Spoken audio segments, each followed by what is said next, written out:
Kalau kita punya problem, pasti ingin ketemu orang yang punya kekuatan untuk menghilangkan problem itu. Kalau kita ingin punya hajat dan ingin solusi, ada solusinya, pasti ingin ketemu orang yang mengendalikan hajat itu, yang bikin solusi. Jawabannya, siapapun makhluk itu pasti punya keterbatasan. Siapa yang tidak punya keterbatasan itu? Hanya Allah Subhanahu wa Ta'ala.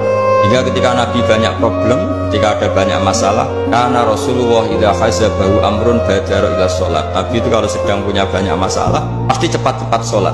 Hingga dikatakan wasta'inu bisobri washolat. Kamu minta tolonglah dengan konsisten sabar dan minta pertolongan dengan sholat. Termasuk kearifan kita sebagai manusia itu belajar dari takdir yang kita hadapi, yaitu keterbatasan kita sebagai manusia.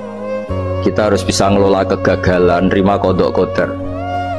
Makanya kata Mbah Mun, abahnya Gus Hasin itu sering cerita ke saya, iman itu paling dhuwur itu iman kodok kodar khairihi wa syarrihi minallah. Kita harus punya kesiapan iman khairihi wa syarrihi minallah, bahwa segala kebaikan, segala syar itu sudah digariskan oleh Allah Ta'ala. Kita bisa apa sebagai manusia? Biasa supaya lupa guyon sama temannya semalaman sampai subuh. Orang bermalam-malam jagungan sama teman asik itu kan perlawanan terhadap nafsu kita, syahwat kita untuk mungkin nikmati dugem di bar atau di tempat-tempat maksiat.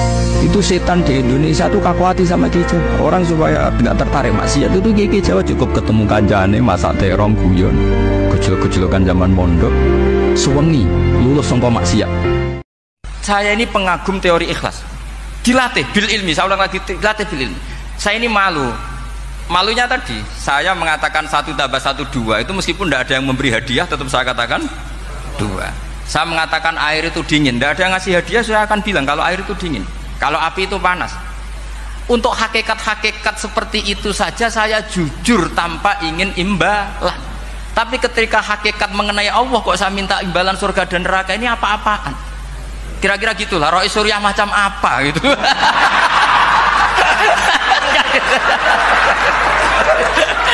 Ya, saya kira demikian. Assalamualaikum warahmatullahi wabarakatuh. Waalaikumsalam warahmatullahi wabarakatuh. Kalau orang membawa keris menjadi syirik karena percaya sama makhluk. Orang misalnya kejawen kalau nggak bawa keris nggak nyaman. Orang kota itu kalau nggak bawa ATM juga nggak nyaman. Itu tidak dihukumi syirik. Kamu pergi lupa bawa HP, nyaman enggak? Enggak, kenapa enggak dihukumi syirik?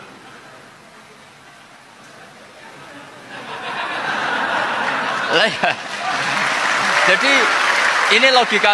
Jadi makanya ini Gus Reza boleh ngeritik saya tuh berkali-kali bilang saya termasuk ulama yang mau bikin gerakan cangkem elek. Karena nanti kalau saya nisbatkan ke Rasulullah itu tidak pantas, karena Nabi ahsanan nasi khalqahu wa khuluqa. Tapi saya siap jadi bempernya Rasulullah Shallallahu Alaihi Wasallam. Pernah ada diskusi di Jakarta, ini kisah nyata. Apa dalilnya setelah sholat salaman? Mana hadisnya? Itu dijawab hadisnya tentu kita kesulitan. Kalaupun ada hadisnya dhaif semua yang masalah musafahah. Akhirnya mau tidak mau dijawab. Orang yang sibuk ingat Allah, baik dengan Quran maupun yang lain, pokoknya sibuk ingat Allah, sampai dia itu lupa meminta, itu akan saya kasih di atas permintaan orang-orang yang minta. Karena ingat Allah itu lebih mudah, kata Syekh Abdul Haddad, ingat Allah itu lebih mudah. Allah lahul asmaul husna, Allah arhamur rahimin, Allah ar-rahmanur rahim. Daripada sampean ingat nasib sampean. Saya ya tahu sholat suwi, poso suwi, tapi maksiatnya juga suwi. Orang yang sibuk ingat Allah, baik dengan Quran maupun yang lain, pokoknya sibuk ingat Allah, sampai dia itu lupa meminta, itu akan saya kasih di atas permintaan orang-orang yang minta. Karena ingat Allah itu lebih mudah, kata Syekh Abdul Haddad, ingat Allah itu lebih mudah. Allah lahul asmaul husna, Allah arhamur rahimin, Allah ar-rahmanur rahim. Daripada sampean ingat nasib sampean. Saya ya tahu sholat suwi, poso suwi, tapi maksiatnya juga suwi. Kamu jangan sering melihat orang lain yang mungkin secara lahir dapat nikmat yang lebih tinggi timbang Anda. Kalau kamu nggak bisa ngelola hati Anda bisa hasut, Anda bisa dengki. Paling tidak Anda bisa ada syukur. Mata kamu itu kamu batasin. Jangan melihat sesuatu yang potensi menjadikan Anda tidak syukur. Kalau kamu nyari nafkah itu sudah ibadah, menyaksikan macam-macamnya orang itu juga ibadah, bahkan menambah khazanah ilmu. Gara-gara jalan-jalan sering ngerti orang yang buntung. Alhamdulillah meskipun saya hanya grab, masih punya kaki, ketemu orang buta ya gitu. Alhamdulillah saya terselamatkan dari seperti itu. Sehingga melihat orang maksiat juga gitu, saya meskipun gini terselamatkan dari tempat maksiat, sehingga hidup itu tidak nelongso gitu. Ada nilai lebih yang kita punyai. Jadi di antara kebaikan Islam adalah orang disuruh ingat sisi nikmat. Artinya apa? Kehidupan yang kita miliki sekarang adalah kenikmatan yang dirindukan mulai yang mati zaman Nabi Adam sampai kiamat. Apapun masalah hidup Anda ini punya kenikmatan yang enggak tertandingi, yaitu namanya hidup. Mungkin nak iman tenan, ciri utamanya rukuk, ciri utamanya saat ini mboten. Orang itu tidak nikmati rukuk dan sujud. Bedino sholat tetap ngeluh, ora di duwe utangnya akeh. Mestinya ketika nganggap sujud itu segala-galanya, ditegir sujud itu senengnya bukan. Nabi itu nak nyifati sujud saking senengnya. Hatta takuna sajdatul wahidah khairan minat dunya ma fiha. Sehingga satu sujud lebih baik dari dunia dan seisinya. Coba sekarang, nanti kamu di akhirat, identitas kamu yang menjadi sah masuk surga itu hanya sujud kamu. Tapi kita sujud itu biasa wae, seakan-akan tidak nikmat Allah yang luar biasa untuk duit akeh. Kalau mencintai Allah itu dengan mencintai manusia itu beda. Aturannya juga beda. Kata para ulama, kalau Allah itu suka kalau dimintai.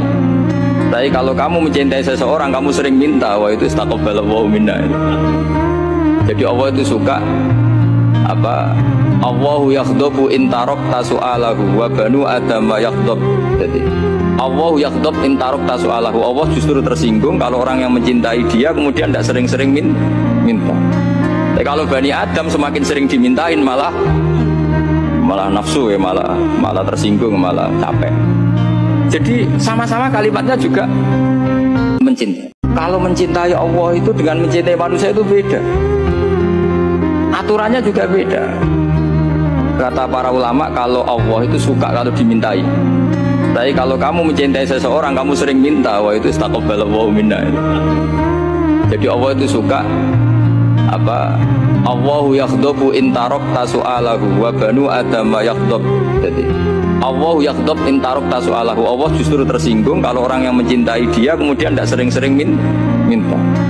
Tapi kalau Bani Adam semakin sering dimintain malah nafsu ya, malah tersinggung, malah capek. Jadi sama-sama kalimatnya juga mencintai. Allah itu akan menindak apa yang kamu perbuat oleh hati kamu. Bima kasabat qulubukum. Sekarang begini, kamu melihat orang koruptor misalnya, punya uang miliaran, terus kamu kagum, wah enak jadi koruptor, uangnya banyak, bisa apa saja kesampaian.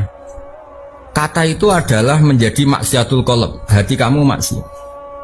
Karena kenikmatan cara Allah ya taat, mestinya iku iri. Wah, wong kok senenge pangeran ngono, seneng sujud, seneng tahajud, wong kok senenge ibadah. Nah, cara pandang Anda yang salah ini nanti juga dihisab karena kamu mensifati sesuatu yang dibenci Allah. Korupsi itu dibenci Allah, kamu sifati enak. Maksiat dibenci Allah, kamu sifati enak. Kalau kamu orang yang baik, itu sifati enak ya taat. Jadi disebut walakinna wa habbaba ilaikumul iman wa zayyanahu fi qulubikum. Orang baik itu orang yang cara pandang ya baik. Orang yang punya akal itu adalah orang yang bisa menikmati sesuatu yang baik. Misalnya gini, contoh gampang gini. Kamu punya anak pertama atau punya anak yang masih kecil. Itu gendong tuh senangnya bukan main. Melihat anak sehat tuh senangnya bukan main. Mungkin saat itu banyak orang yang sedang maksiat dengan perempuan nakal atau dengan teman-teman nakalnya yang nganggap seperti itu tidak nikmat. Tapi andekan ini ditimbang ya ditimbang. Yang maksiat betulan misalnya paling ukuran bahagianya itu 70%. Tapi yang ini yang nimang anak baru lahir atau masih kecil, corong Jawa ngeloni anak, bisa saja bahagianya itu sampai 100%. Artinya selama ini kesalahan kita adalah nganggap maksiat itu pasti menyenangkan dan taat itu tidak menyenangkan. Makanya saya berkali-kali fatwa untuk melawan kenikmatan maksiat, orang harus terbiasa menikmati taat, menikmati kebaikan. Di cara ilmu tasawuf itu kemapanan itu harus ada yang ngritik. Tapi orang niat gedeng, tapi ben urip uga nyaman mbek makhluk, ngono nek ora nyaman mbek makhluk balik ning Allah Subhanahu wa taala. Makanya kalau ning hikam apa patah, kamu akan sakit karena gesekan sosial. Kenapa kamu dibikin sakit? Supaya tidak nyaman dengan makhluk. Kemudian balik ning Allah Subhanahu wa taala. Setelah balik itu terus kita hanya nyari ridhanya Allah taala. Mergo ridhon nas ghayatun la tudrak. Kepengin disenengi angger wong Itu satu cita-cita yang nggak akan kesampil. Saya ini pengagum teori ikhlas. Dilatih bil ilmi, saya ulang lagi, dilatih bil ilmi. Saya ini malunya tadi, saya mengatakan 1 tambah 1 2, itu meskipun tidak ada yang memberi hadiah, tetap saya katakan 2. Saya mengatakan air itu dingin, tidak ada yang ngasih hadiah, saya akan bilang kalau air itu dingin, kalau api itu panas. Untuk hakikat-hakikat seperti itu saja saya jujur tanpa ingin imbalan. Tapi ketika hakikat mengenai Allah kok saya minta imbalan surga dan neraka, ini apa-apaan?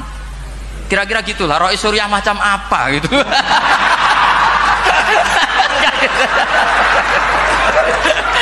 Ya saya kira demikian. Assalamualaikum warahmatullahi wabarakatuh. Waalaikumsalam warahmatullahi wabarakatuh.